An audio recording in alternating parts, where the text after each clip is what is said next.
Good afternoon. One of my favorite writers on Islamic subjects, who doesn't actually get a mention at all in this presentation, is Jonathan A.C. Brown. And as you may guess from the name, he's a convert to Islam. And one of the things I'm particularly jealous of is his ability to come up with really exciting titles for books and presentations. So he gave a lecture in SOAS, for example, with the really exciting title of "Is There Justice Outside God's Law?" And this was actually entirely about the two sort of parallel legal systems of fiqh and qanun, but a wonderful title. And so, in homage to him, I chose the title, "Does the Quran Support Zionism?" And my presentation is entirely one-sided. I'm speaking for that proposition. We can then debate it later on. One of the reasons I felt strongly motivated to talk about this subject is that I get very annoyed when, for understandable psychological reasons, people in the Palestinian Authority try to downplay the connection of the Jewish people with what we can call the land of Israel. And David and I, many years ago, did presentations about Jerusalem at David's suggestion. And when David suggested that we should do a talk at Limmud about Jerusalem, I said to him, "David, on only one condition. I am going to talk about the Jewish connection with Jerusalem, and you are going to talk about the Arab Muslim connection with Jerusalem." So, what am I going to talk about? A little bit about me. And then I want to take some texts from the Quran. And I've chosen one particular translation by Mohammed Amin, mainly because it's convenient. It's freely available on the internet in electronic form. It's very easy to cut and paste. And it's a translation I quite like. Some of you may recognize the name Mohammed Amin. I suspect most of you won't. He was born as Leopold Weiss, a Polish Jew in 1900. And he converted to Islam at the age of 26. He met everybody there was to meet in those days. He met Chaim Weizmann. He met the leaders of the Yeshuv. He eventually became Pakistan's representative to the United Nations. And he's buried in Spain, in Granada, very close to the Alhambra, in a Muslim cemetery there.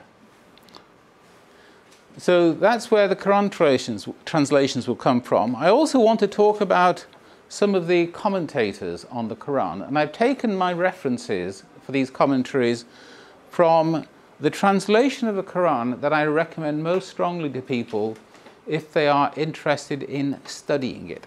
Studying as opposed to simply reading.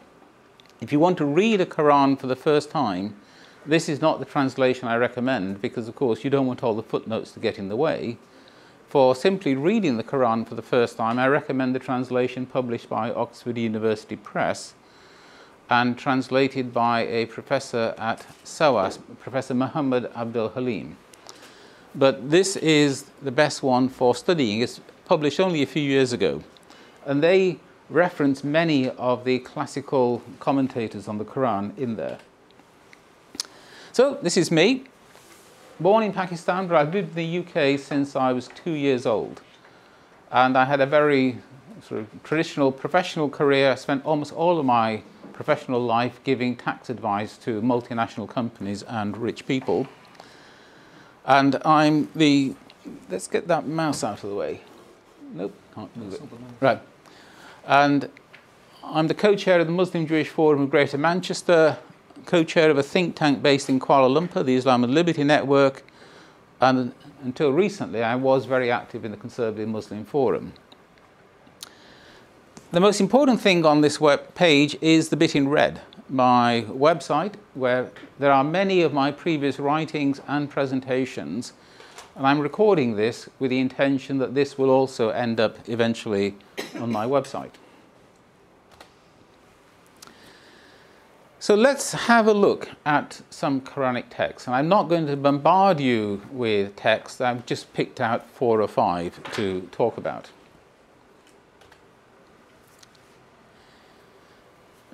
Surah 2 is the longest surah in the Quran, called the Cow. And I'm not going to read it out, but 2:47 to 48.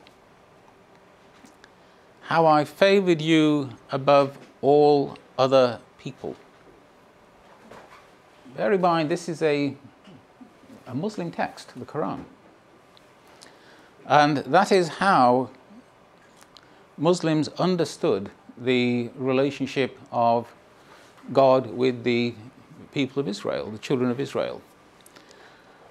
And one of the issues that I've occasionally thought about, if you think about Judaism, Christianity, and Islam, are we talking about three religions or are we talking about one? And ultimately it's a matter of opinion, because there are enormous overlaps between these three religions and areas of difference. But then again, in each of those individual religions, there are massive areas of difference. There are Christians who will refuse to recognize other Christians as Christians. There are Muslims who will refuse to recognize certain other people as Muslims.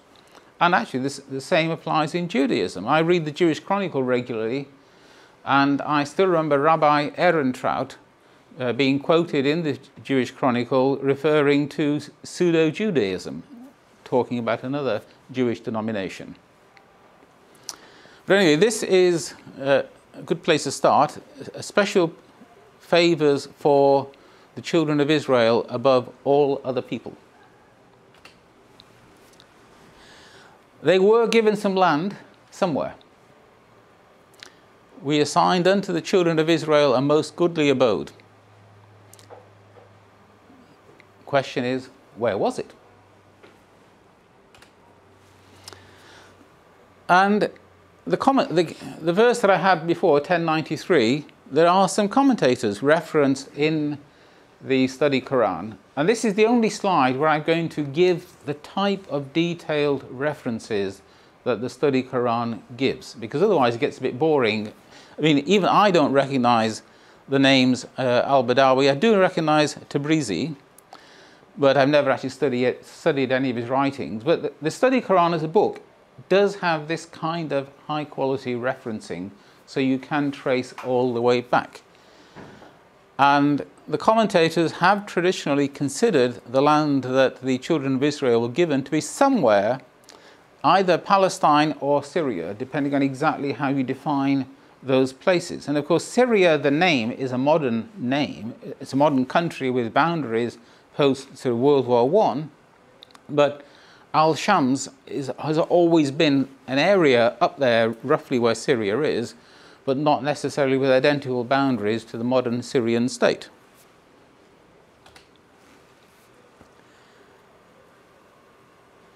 This is an interesting verse I found when I was going through the Quran looking for appropriate verses. Their heritage, the eastern and western parts of the land that we had blessed. So, various suggestions have been made. One of the simplest is that the eastern and western sort of sides of the Jordan River, but other commentators have said that it could be a reference to Egypt, or to Egypt, Syria and Palestine. Don't tell the Likud, they might get ambitious when they see that one. Or Syria and Palestine. So a lot of speculation in the past as to what was intended. And an explicit reference to it being called the Holy Land. Enter the Holy Land which God has promised you.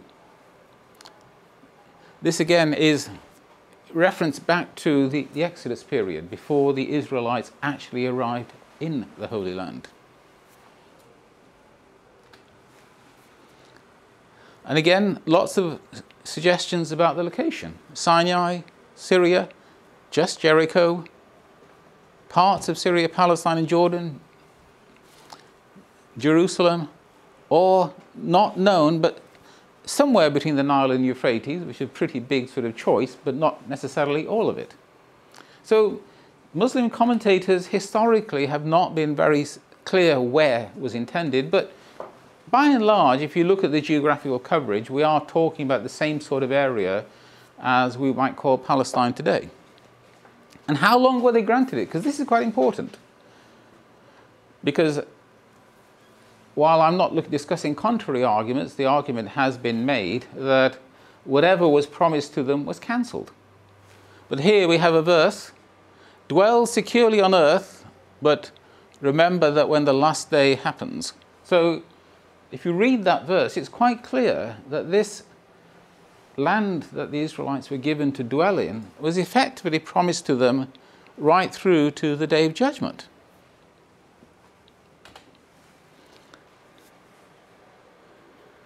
And again, more suggestions about locality.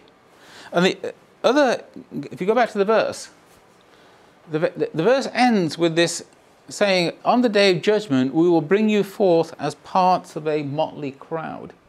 And there was some interesting thoughts about what a motley crowd was referencing.